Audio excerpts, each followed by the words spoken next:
আসসালামু আলাইকুম। আজকে আমরা ন্যাশনাল থ্যালাসেমিয়া সার্ভে 2023 এ কিভাবে অংশগ্রহণকারীদের হতে রক্ত সংগ্রহ করব তার একটি ডেমনস্ট্রেশন দেখব। আমার সাথে রক্ত সংগ্রহকারী হিসেবে আছেন মোহাম্মদ শাহ। শুরুতে আমরা জানব একজন রক্ত সংগ্রহকারী নিজের ব্যক্তিগত সেফটি কিভাবে বজায় রাখবে। রক্ত সংগ্রহ করার সময় অবশ্যই মাস্ক পরিধান করতে হবে। হাতকে জীবাণুমুক্ত করতে অ্যাক্সেসর ব্যবহার করতে হবে। প্রতিবার রক্ত সংগ্রহ করার আগে হ্যান্ড গ্লোভ পরতে হবে।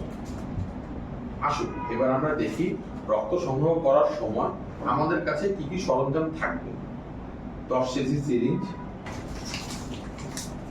K3 EDT tube, red tube, butterfly, alcohol pad,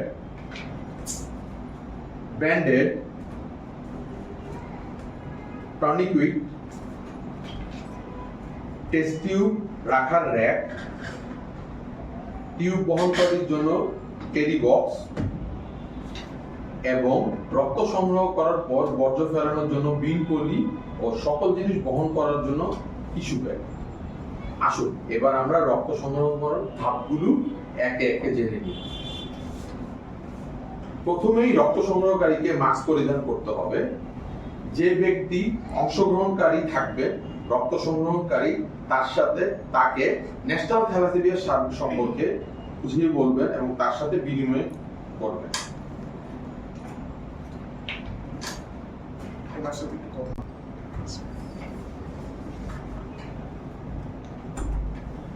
আসসালামু আলাইকুম। আজকে আমরা ন্যাশনাল থ্যালাসেমিয়া সার্ভে 2023 এ কিভাবে অংশগ্রহণকারীদের হতে রক্ত সংগ্রহ করব তার একটি ডেমনস্ট্রেশন দেখব। আমার সাথে রক্ত সংগ্রহকারী হিসেবে আছেন মোহাম্মদ শাহ। শুরুতে আমরা জানব একজন রক্ত সংগ্রহকারী নিজের ব্যক্তিগত সেফটি কিভাবে বজায় রাখবে।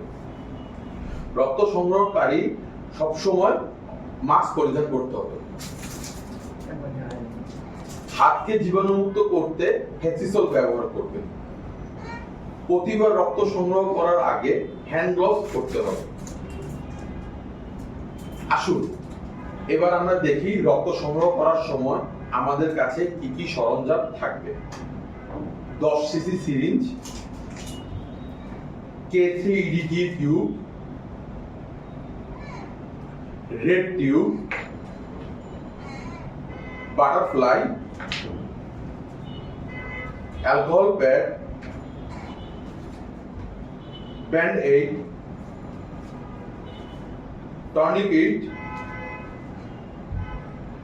টিউব রাখার জন্য টিউব র্যাক, টিউব বহন করার জন্য ক্যারি বক্স, রক্ত সংগ্রহের পর বর্জ্য ফেলানোর জন্য বিন পলি এবং সকল জিনিস বহন করার জন্য টিস্যু ব্যাগ। এবার আসুন আমরা রক্ত সংগ্রহ করার ধাপগুলো একে একে দেখি।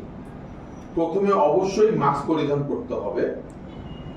অংশগ্রহণকারী হতে রক্ত সংগ্রহ করার পূর্বে অংশগ্রহণকারীকে ন্যাশনাল থ্যালাসেমিয়া সার্ভে সম্পর্কে বিবরণ করবে এবং কথা বিনিময় করবে এবং অংশগ্রহণকারীকে রক্ত সংগ্রহ কিভাবে করবে রক্ত সংগ্রহকারী তা বুঝিয়ে বলবে। প্রথমে অ্যাক্সেসর দিয়ে 2 হাত ঘষে রক্ত সংগ্রহের স্থান নির্বাচন করতে হবে।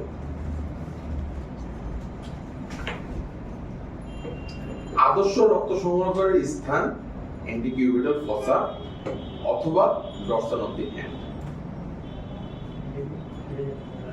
এবার আমরা দেখছি যে কিভাবে রক্ত সংগ্রহকারী অংশগ্রহণকারী হতে তার স্থান নির্বাচন করছে।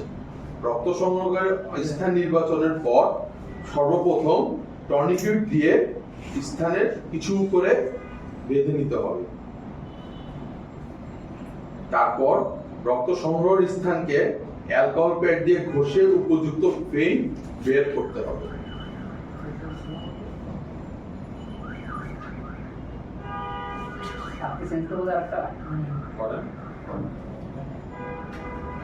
যদি কখনো প্রথমে রক্ত সংগ্রহের স্থানকে বিবেচনা করার পর যদি কোনো সমস্যা মনে হয় সেক্ষেত্রে রক্ত সংগ্রহকারী পরবর্তী হাত বা অন্য স্থানকে আবার পুনরায় বিবেচনা করতে পারে।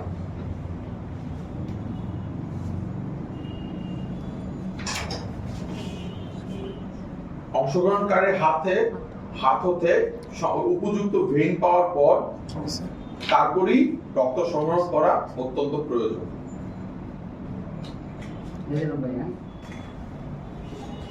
ভেইন খুঁজে পাওয়ার পর 10 সিসি সিরিঞ্জকে বাটারফ্লাই নিডলের সাথে যুক্ত করে রক্ত সংগ্রহ করতে হবে। রক্ত সংগ্রহের পূর্বে অবশ্যই অংশগ্রহণকারীকে রক্ত সংগ্রহকারী হাত মুষ্টিবদ্ধ করার জন্য বলতে হবে। যদি ডরসাম অফ দ্য হ্যান্ড হতে রক্ত সংগ্রহ করা হয় সেই ক্ষেত্রে হাত মুষ্টিবদ্ধ করার প্রয়োজন নেই। মনে রাখতে হবে প্রত্যেক অংশগ্রহণকারী হতে রক্ত সংগ্রহকারী 6 থেকে 7 ml রক্ত নিতে হবে।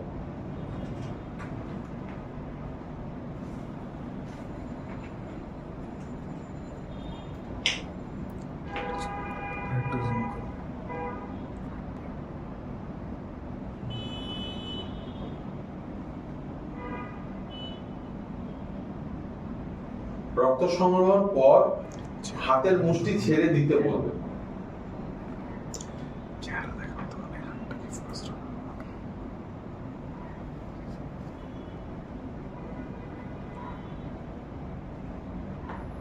আবারও বলছি, রক্ত সংগ্রহ করার সময় অংশগ্রহণকারী হাত হতে ন্যূনতম 6 থেকে 7 ml রক্ত নিতে হবে।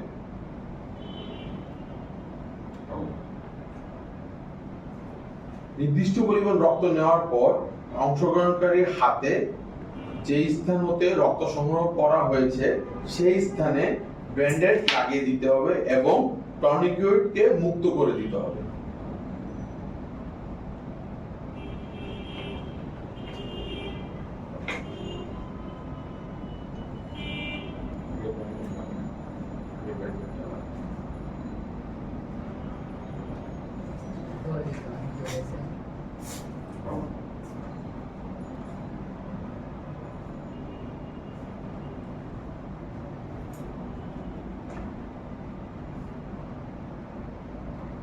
খেয়াল রাখতে হবে রক্ত সংগ্রহ করার পর যদি অংশগ্রহণ হাত থেকে কিছু সংখ্যক রক্ত বের হয় সেক্ষেত্রে আমরা তুলা ব্যবহার করে ওই অংশটিকে চেপে ধরবো এবং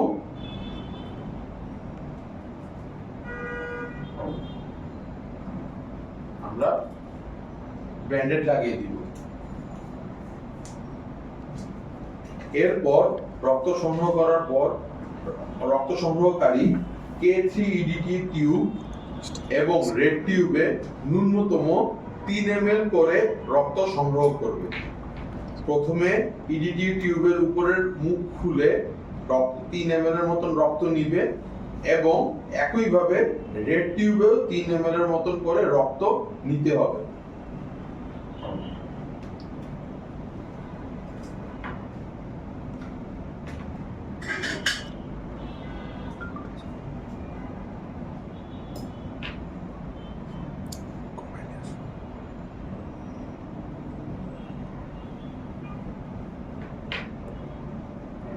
রক্ত সংগ্রহ করার পর অবশ্যই রক্ত সংগ্রহকারীকে K3 টিউব এবং EDT টিউবে স্যাম্পল নাম্বার ইউনিক নাম্বারটি লিখতে হবে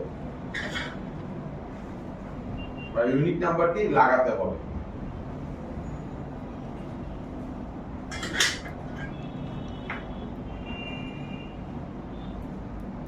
খেয়াল রাখবেন প্রত্যেকটি ইউনিক নাম্বার প্রত্যেকটি অংশগ্রহণকারীর জন্য নির্দিষ্ট। আমরা যাতে নির্দিষ্ট ইউনিক নাম্বার লিখি এবং রক্ত সংগ্রহ করার পর যে উদ্দিষ্ট অংশগুলো আছে সেই অংশগুলোকে বিন পলিতে অবশ্যই আমরা সংগ্রহ করি।